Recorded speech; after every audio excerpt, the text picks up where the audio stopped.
exercise in the series of kind of drills that we're going through today is to add a little bit of momentum into the drill, into the exercise. So basically we want to find the same position as we were in on the previous exercise. So we're basically going to load up the back leg. So we try and get the weight over the back leg. We just use the left leg for support at this stage. We're not trying to get it in any particular position, we're just using it for support. So we're just rotating the knee, the ankle and the hip or the pelvis, just to create a feeling of what the movement that we want to generate. Hands are all in the same position as they were in the previous exercise. And then what we're looking to do from here is to drop the knee down towards the floor. So the knee will move forward and down, the hip will extend and the pelvis will rotate, and then we'll find the block leg position with a straight left leg. So we'll control the collision, straight left leg. We'll try not to minimize any flexion. We don't want any flexion really, but of course, mindful of the fact that most javelin throwers have a little bit of knee flexion, a little bit of dissipation of force around the left knee, mainly because the mechanical stress is so high, mechanical load is so high when we throw at a higher intensity. At this intensity it's pretty low, so we can probably manage it with a straight leg, but we have to be mindful of the fact that most throwers, when they come off the back of the run-up, don't block with a straight leg. So, okay, so we'll just watch through. Okay, so the first one is too narrow, so we want to get more width, more length on the throw itself. So we want to load, so we're basically going to go 1, 2, 3, drop into the throw, yeah?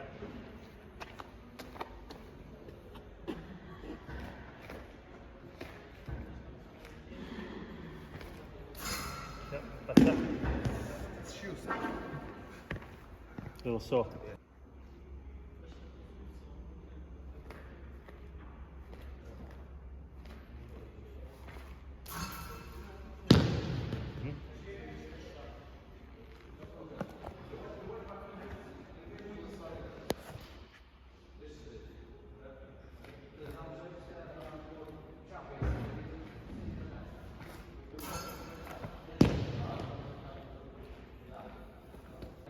So on the first set of 4 throws there, the first set of 4 throws, you can see that what he's doing is, apart from the fact he's struggling with the right foot a little bit with the spikes on the track, you can do this in a trainer, it's fine, you don't need to have spikes on, but obviously then the implications are you ruin your trainers, so you have to make a decision on that.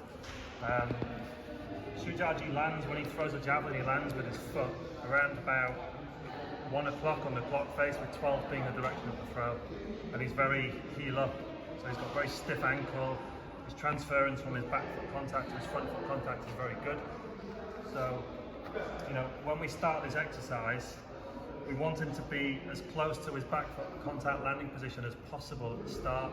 If he's starting here, that's not how he throws.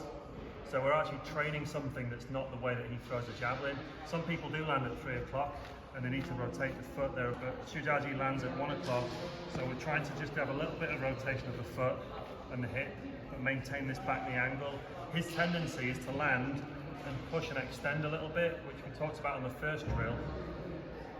Alters the position of the torso, so it pushes his weight to the front foot too early in the throw. We want him to maintain this back knee angle as much as we can, just to maintain a better torso angle, so when he hits the front foot, he's in a better position through which to apply force to the implement. So it's really important that you train the back foot in the position that you want it to be in when you throw, or what it naturally is, how you naturally land, and then from there you can start to initiate the movement on this particular drill.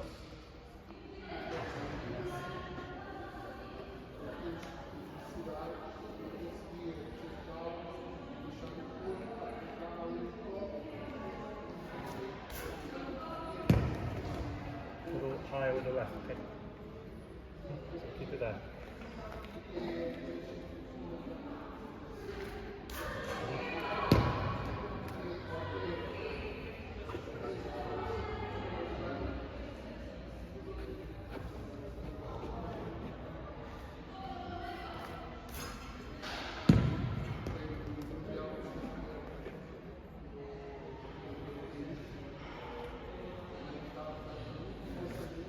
Yep. Okay. It's good. It's a little bit short. Everything's a little bit short, a little bit early. He's a little bit stiff and sore from training yesterday, but we're trying to create as much length as we can, because obviously impulse pull distance is massively important. The amount of time we can apply force to the javelin is really important, because it's a critical determinant of performance. It correlate with how far you throw, because you're applying force to the implement for a longer period. So the things that we really need to change from the last set are, it needs to be more active with the whole of the right side. It was a little bit lazy. He's just kind of putting the left foot down and then striking against it. I want him to strike more onto the left leg. Some coaches will disagree with that, and that's fine. You know, it doesn't make it wrong. It's just we have different philosophies. But fundamentally, more active here. Closed a little longer here, just a little longer. More patient is probably the coaching point you would use. Just be more patient, and then just a little bit looser with the hand. What I'm looking for is when he just drives into the front, at the point at which the front foot hits and he's in this position, kind of want the elbow to be behind the head. If he's pulled it into here too much, when the front foot hits, the pull distance is going to be really short, and he's not able to apply as much force to the implement.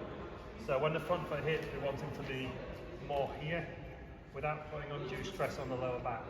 Yeah, so when we look at the video, we're looking for that space between the elbow and the head. That's really important, and a nice long throwing arm.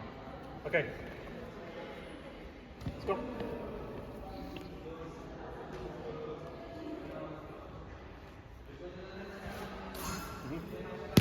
Just get your weight back a little bit more at the start. So get the weight, right foot more 1 o'clock, again. Yes, so now get the weight back more. Yes.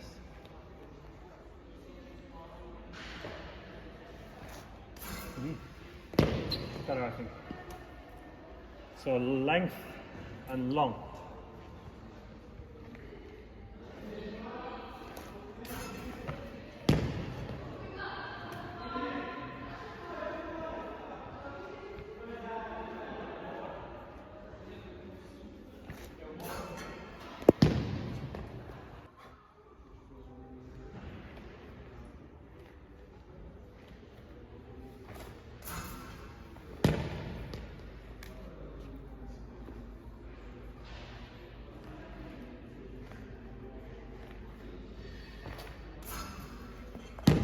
Drop the knee more, let it go down more. And the Yoshi guy.